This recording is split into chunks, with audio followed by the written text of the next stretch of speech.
Hello and welcome to political science internal exam series. यही क्लासर प्रश्न होची गणभोट कण 2 मार्क प्रश्न एवं यह होची ताहार उत्तर।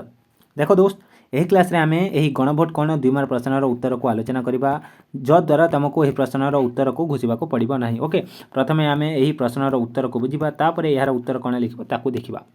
देखो दोस्त, प्रत्यक्ष गणतंत्र 3टी उपादान रही एवं से 3टी उपादान मध्यरु गणभोट हेउची गोटे विशेष उपादान। ओके, नेक्स्ट व्यवस्थापिका सभा कहले कोन प्रथमे बुझो।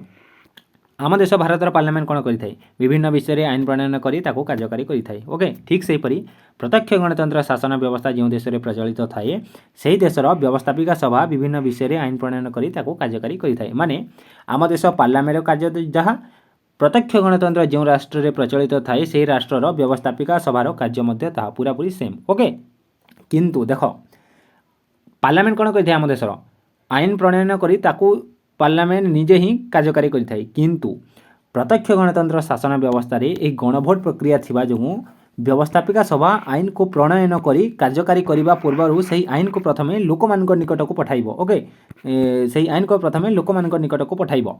जदि लोक माने सही आईन को पसंद कले किंबा सही आईन जदि संख्याधिक जनसमर्थन लाभ कला, अधिक लोक सही शासन नीति बा आईन को समर्थन कले ताहेले जाए सही आईन टी कार्यकारी होता है। ये जो प्रक्रिया बा ये जो प्रोसेस है ताहाकू गणभोट कहा जाए।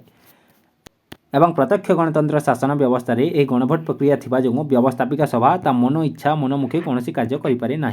व्यवस्थापिका सभा कौन करें आईन को प्रणयन करें, किंतु प्रत्यक्ष गणतंत्र शासन व्यवस्था रे एक गणभोट प्रक्रिया थिबा जो व्यवस्थापिका सभा ता मन इच्छा कौन आईन प्रणयन करें ना, जद्वारा प्रत्यक्ष गणतंत्र शासन व्यवस्था रे व्यवस्थापिका सभार आईन प्रणयन करिवार जो क्षमता रही। ओके, व्यवस्थापिकार आईन प्रणयन करिवार जो क्षमता रही से क्षमता उपरे जनसाधारण प्रत्यक्ष नियंत्रण रही है, डायरेक्ट कंट्रोल रही है।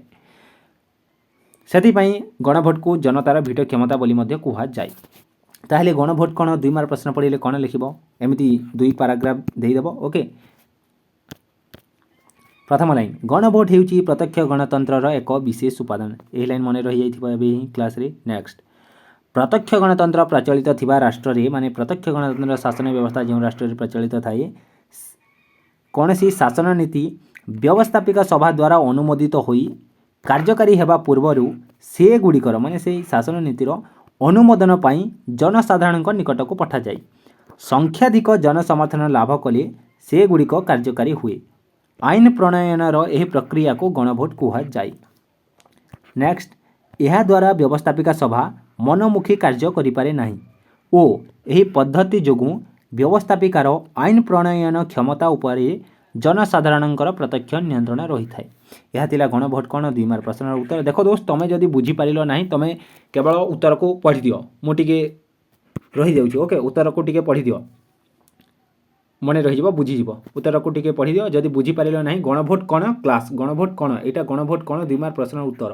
गणभोट कौन क्लास मु मध्य कर देछि, तुम क्लास को देखिनियो।